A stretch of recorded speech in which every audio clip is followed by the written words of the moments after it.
Statistics and probability का lecture 20 शुरू करने जा रहे हैं। आज हम पढ़ेंगे एम्पिरिकल रूल। ये क्या होता है उसके बारे में हम आते हैं, लेकिन एम्पिरिकल रूल को हम एक और रूल के नाम से जानते हैं जिसे कहते हैं 68, 95 और 99.7 रूल। ठीक है, इसको इस नाम से भी जानते हैं। तो ये होता क्या है, मिसाल के तौर पे आप लोगों को बेल शेप्ड कर्व का पता है। ठीक है, तो अगर नहीं पता तो आप लोगों ने 2-3 लेक्चर्स तो देखें, आप लोग को आइडिया हो जाएगा।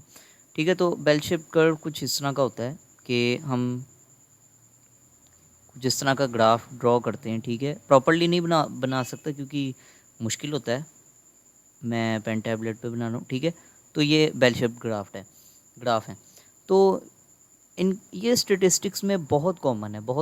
इवन कि मैं कहूँगा कि 90% प्रॉब्लम स्टेटिस्टिक्स में या 95% प्रॉब्लम स्टेटिस्टिक्स में बेल शेप्ड कर्व से ही सॉल्व हो जाती हैं। बहुत कम ऐसे एक्सेप्शनल केसेस आते हैं जिसमें बेल शेप्ड कर्व नहीं होता या बेल शेप्ड ग्राफ नहीं होता, तो उसकी टेंशन नहीं लेनी आपने।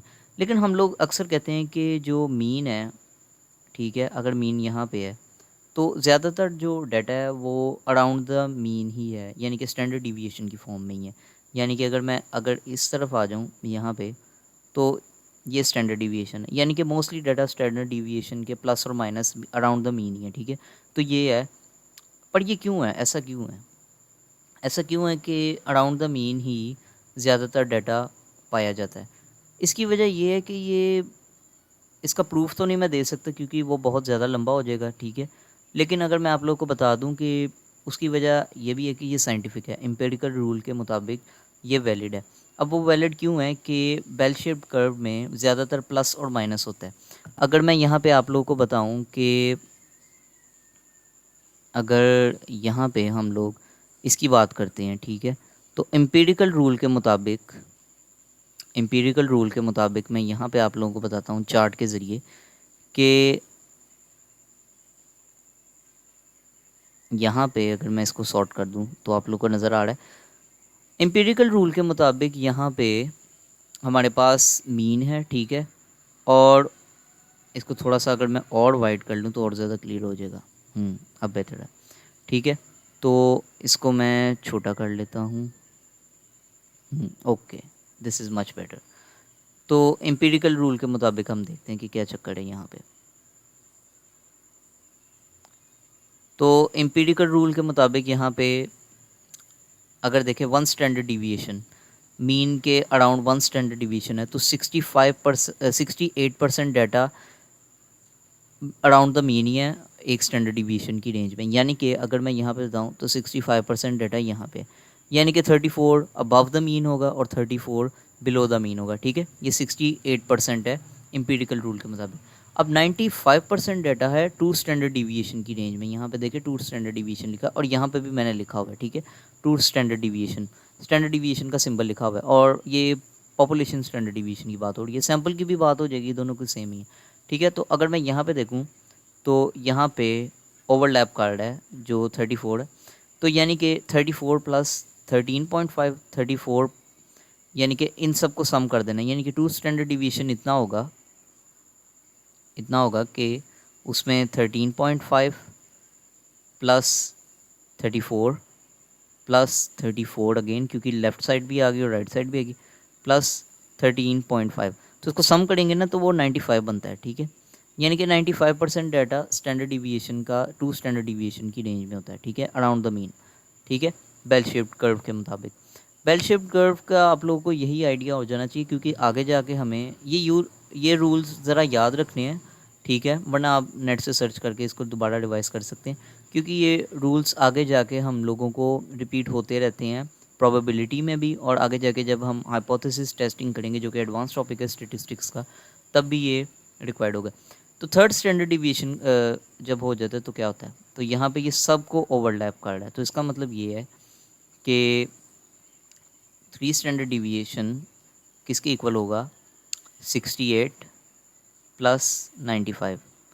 तो जब हम इसकी परसेंटेज को सम करते हैं तो हमारे पास आंसर आता है 99.7% डाटा जो है, यानी कि बहुत ज़्यादा, तकरीबन 100% ही डाटा 3 स्टैंडर्ड डिविएशन के अंदर कवर हो जाता है। अब बात यहाँ पे आती है हम इसको क्यों पढ़ रहे हैं।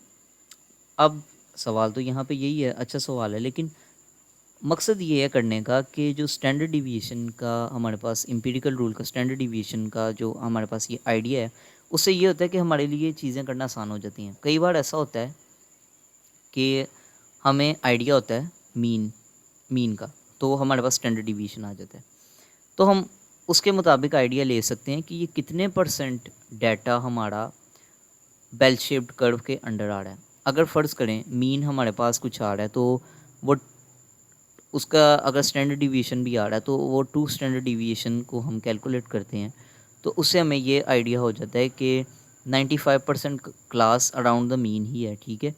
और 2% जो भी बाकी रिमेनिंग 5% है, यानी कि 2.5% लेफ़्ट साइड, 2.5% राइट साइड, ठीक है। तो वो आउटलायर्स हैं, यानी कि ज़्यादातर डाटा पैक्ड है अराउंड द मीन। तो स्टैंडर्ड डिवीएशन का यही मकसद होता है ना कि अराउंड द मीन जितना क्लोजली डाटा पैक्ड है वो स्टैंडर्ड डिवीएशन कहलाएगा, ठीक है। डाटा का स्प्रेड भी वही डिटरमाइन करता है, लेकिन बेसिकली मकसद ये है कि जो आउटलायर्स होते हैं वो हर सूरत में हर जगह पे होते हैं, ठीक है। तो ये मकसद है। अब हम कुछ प्रॉब्लम सॉल्व करते हैं, आप लोग को आइडिया हो जाएगा कि एम्पिरिकल रूल से किस तरह हम प्रॉब्लम्स को सॉल्व करते हैं, किस तरह हमें आइडिया हो जाता है, ठीक है।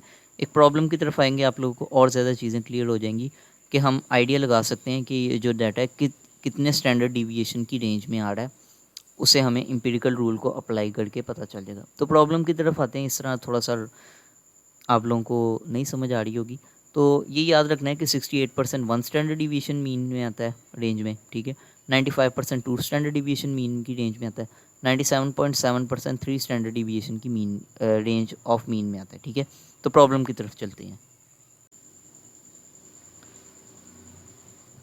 तो मेरे सामने क्वेश्चन है, average weight of new born babies is bell shaped with mean of 3325 gram and standard deviation of 570 grams.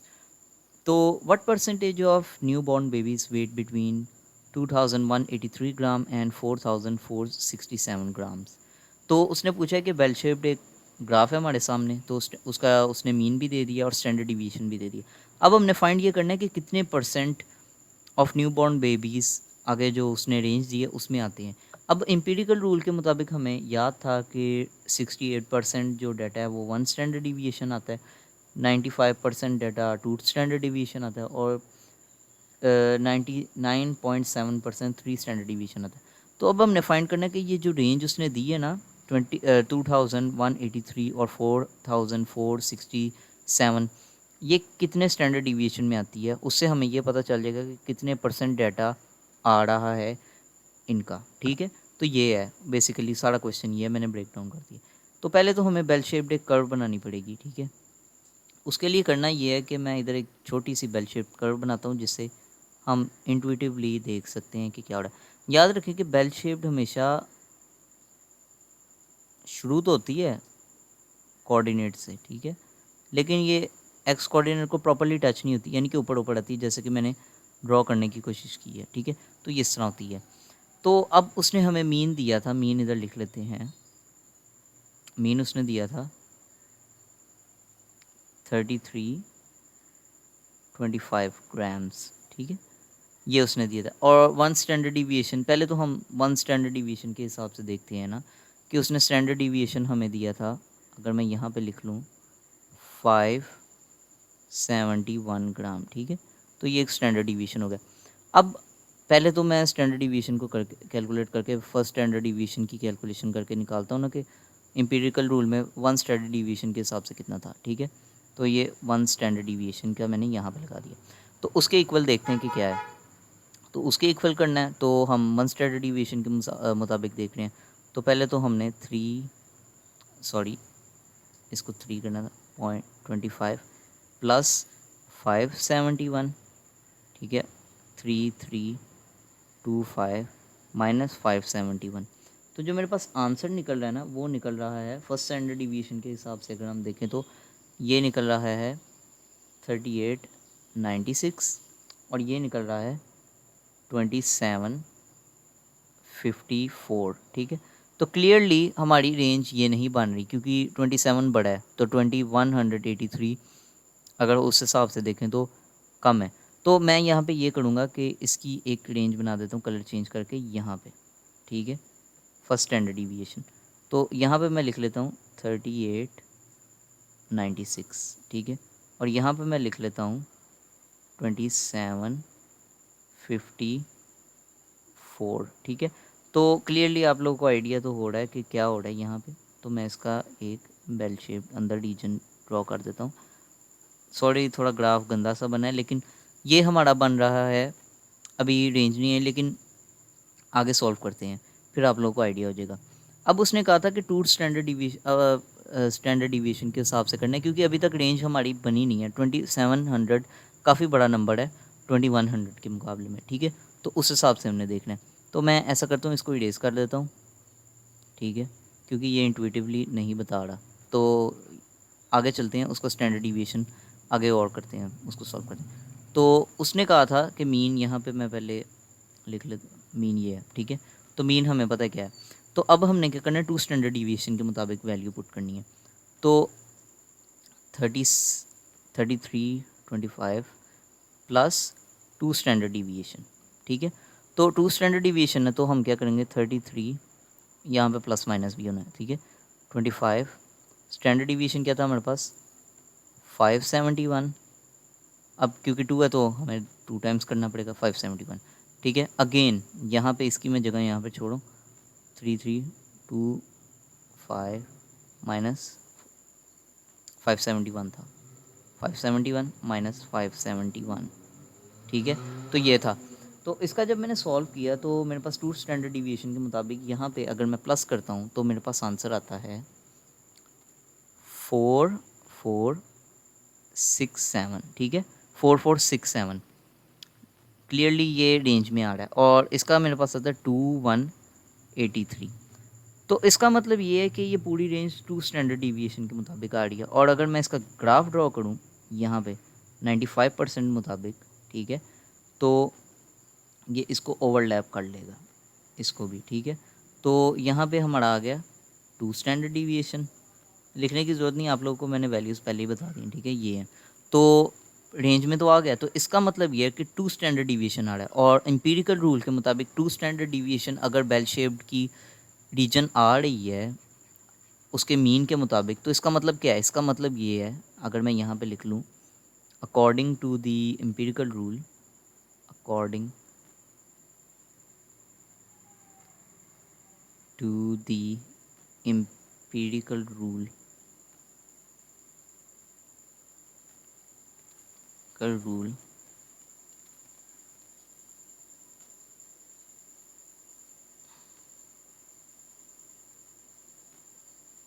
According to the empirical rule,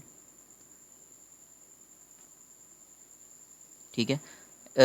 तो हमारे पास टू स्टैंडर्ड डिवीएशन अगर डाटा आ रहा है तो इसका मतलब ये है कि वो 95% रीजन को कवर कर रहा है, यानी कि 95% डाटा को कवर कर रहा है।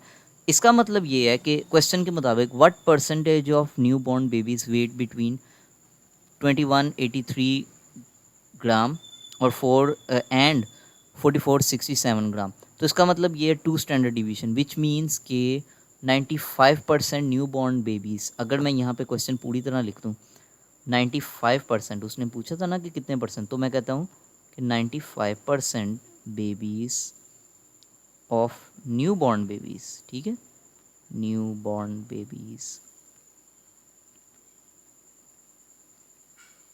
अगर वेट बिटवीन